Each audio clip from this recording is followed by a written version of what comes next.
আজিৰ সাধুকথা আত্মবিশ্বাসৰ সুফল।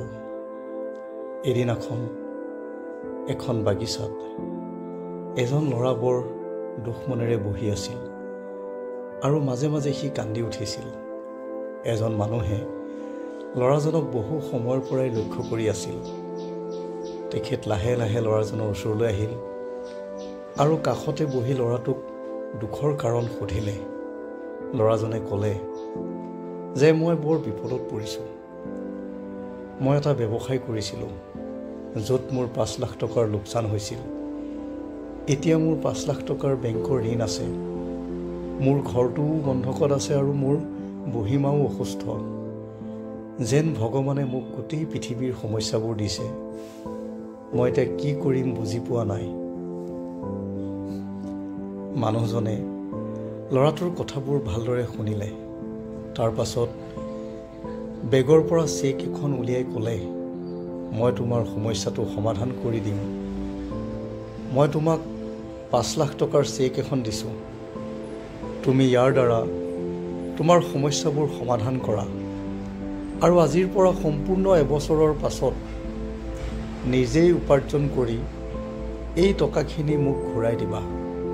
ঠিক এবছৰৰ পিছত তোমাক মই ইয়াতেই লগ কৰি মোৰ টকাখিনি লৈ যাম।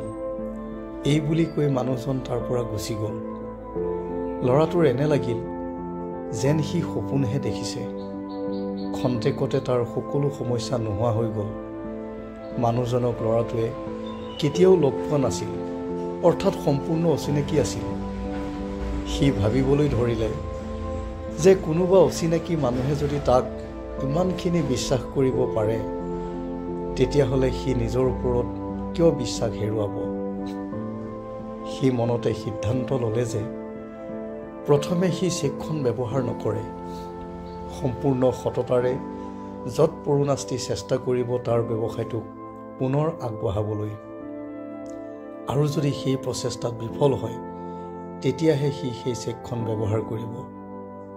ল'ৰাজনে চেকখন ঘৰৰ আলমাৰিত সুৰক্ষিত কৰি ৰাখি সম্পূৰ্ণ একাগ্ৰতাৰে তাৰ ব্যৱসায়ত মনোনিৱেশ কৰিলে।